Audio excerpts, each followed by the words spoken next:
Hey, Mary, back with another video. Okay, so I just got out of the shower and I remembered what I was going to talk about.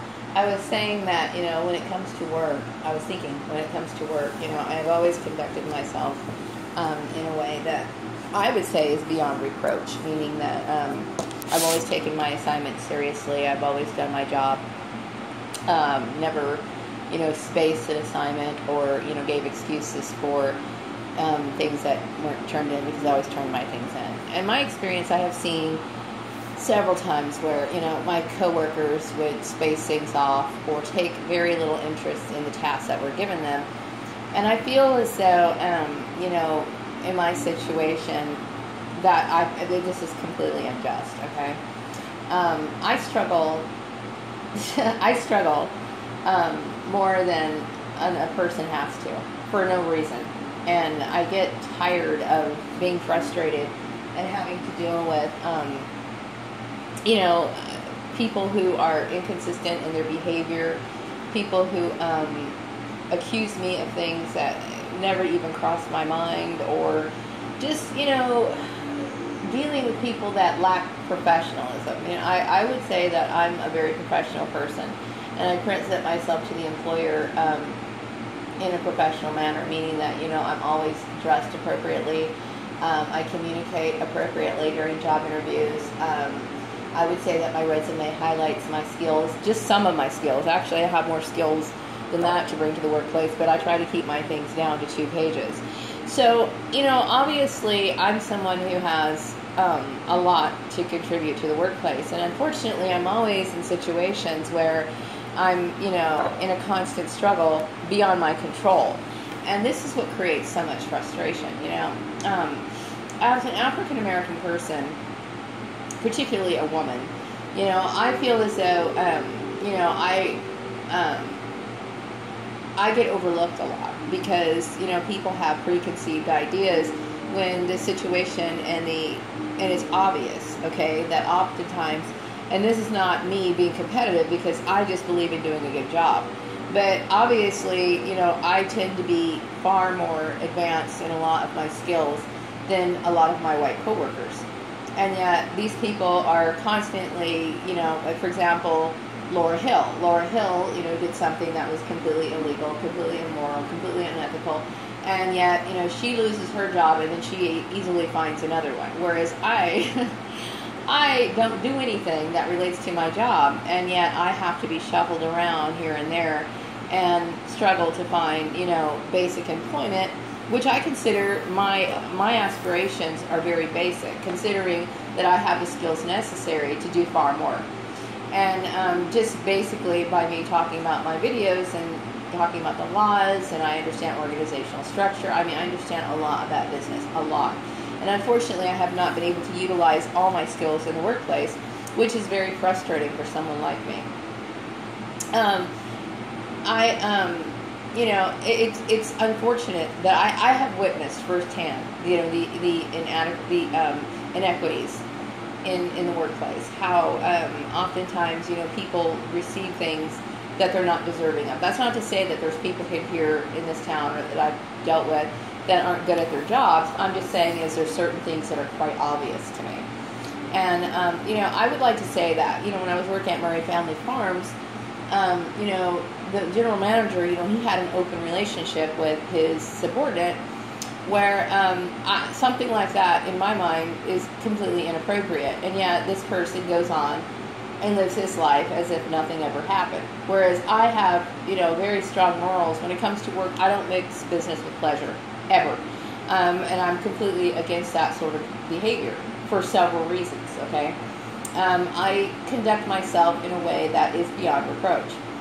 And yet you see, in my situation, I look around and I look at people who do things that are obviously go against any sort of professional suggestion or guideline, and yet it's being played out right in front of my face, and I get tired of having to struggle so much, when obviously I should be far ahead of where I am now.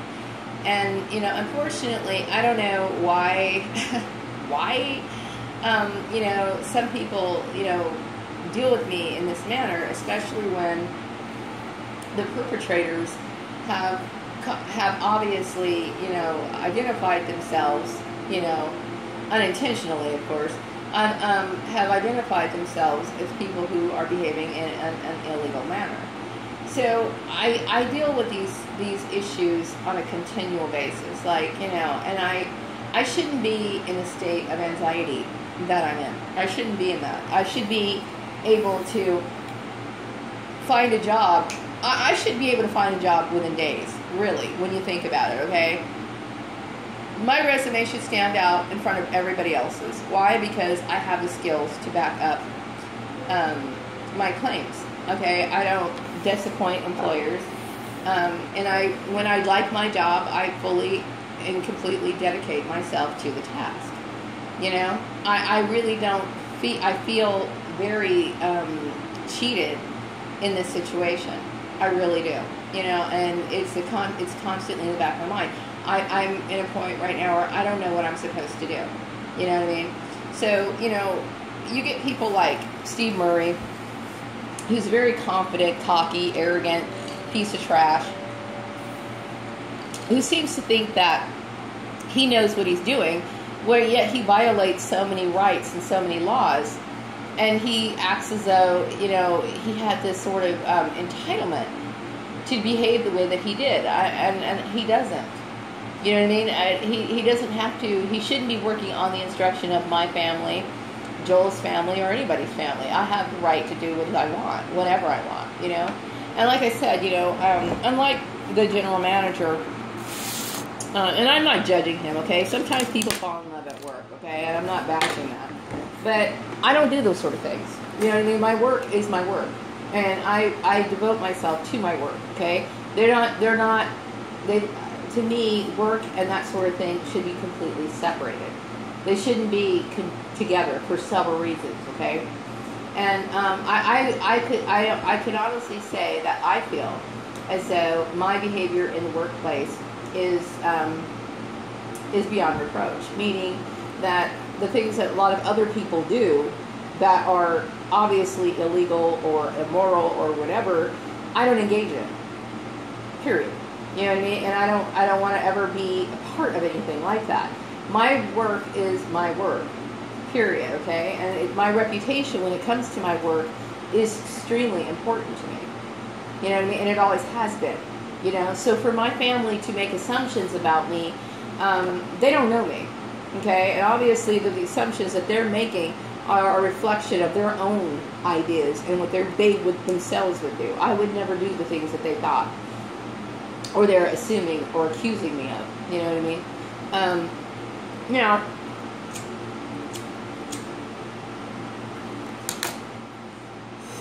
going back to my issues, which I believe that my targeting started off with me lying to my husband, my soon-to-be ex-husband, and then my contact with Steve Lyles back in 2008. Now, to me, all those issues to me are absolutely stupid.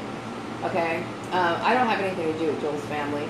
Okay, and the issue is to get a divorce. Period. That's the only issue, or the only solution to that problem. But that's not the reason why I'm divorcing Joel. I'm divorcing Joel because, number one, his family has this sense of entitlement, which is improper, and it's not. I don't have any obligation to them, okay, and I don't want anything to do with them. Aside from that, I feel as though he's a coward by allowing his family to do what they did, and also, I left him first of all because I felt as though his behavior was. He was a violent person at times. He never hit me, but he would destroy things and just tear things up, punch holes in the wall, and behave in a way that I felt was not comfortable for me to live in. So then it was the first time I left. That was why I left. Okay. Aside from that, he seemed very resentful and snotty to my son, that was the main reason why I left. Okay, which is a good reason. Not that I should be justifying it, but that's why. Okay. And so, of course, he said, "No, I'm sorry," and he apologized, and When I first came back to Bakersfield, my intention was not to get back together with him. My intention was to come back here for the cost of living and get a job.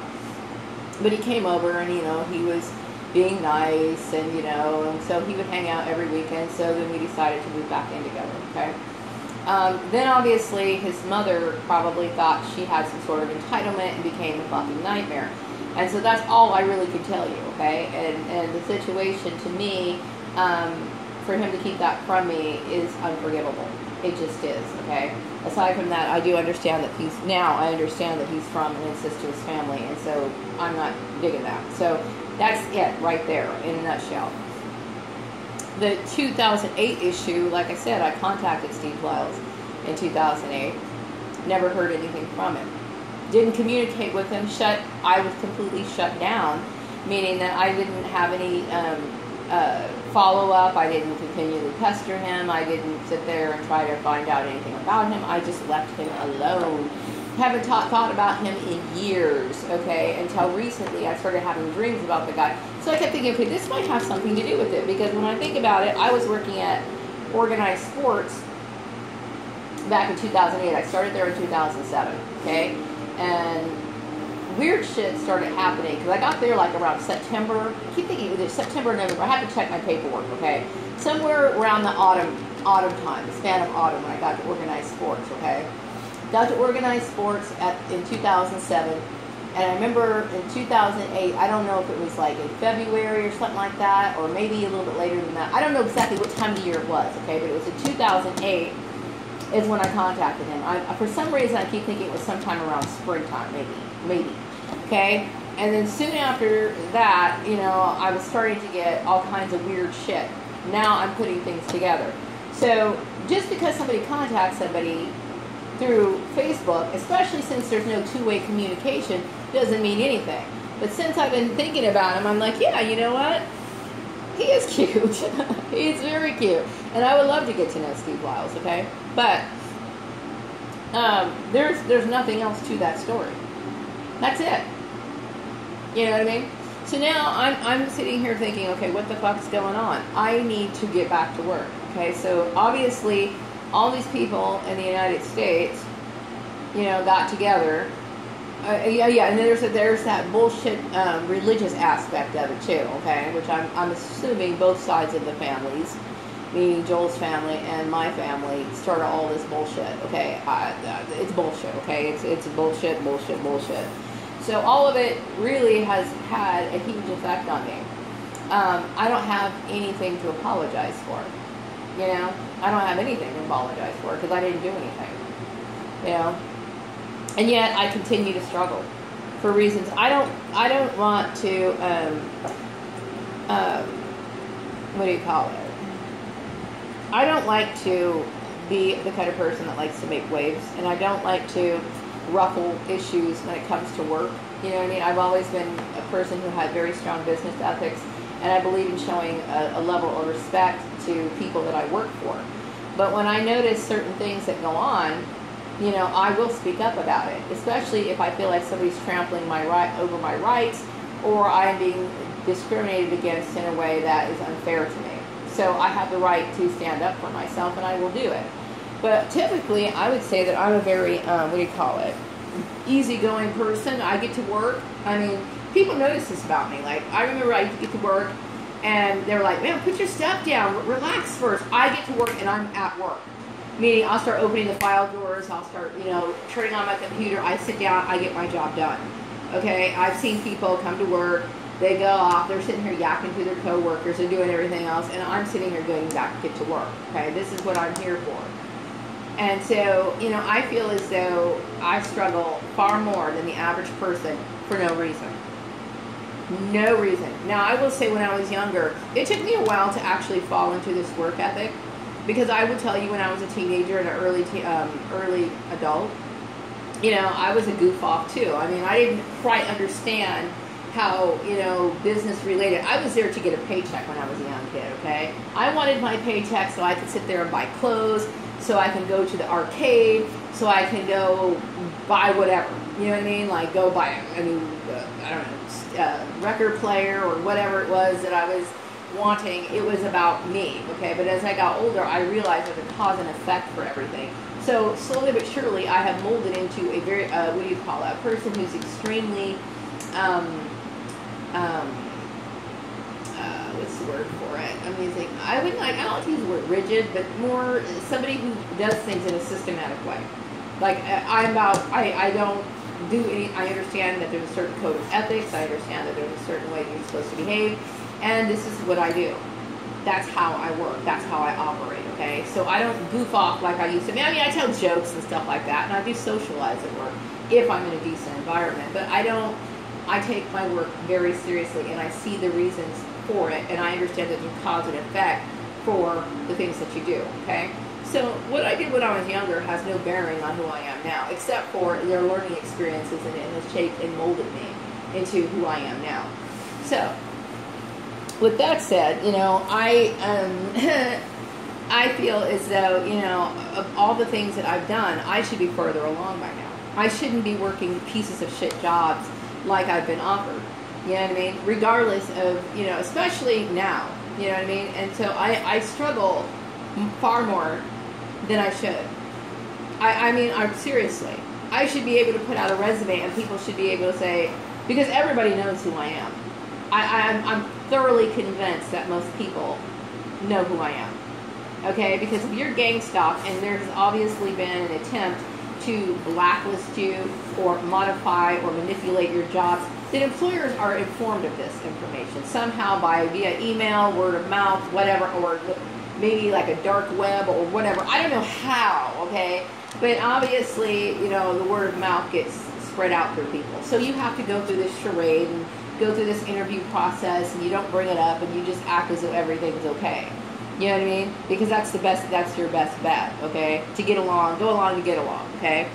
But my name should be one that stands out in front of everyone else's, because nobody can say anything bad about me. You know what I mean?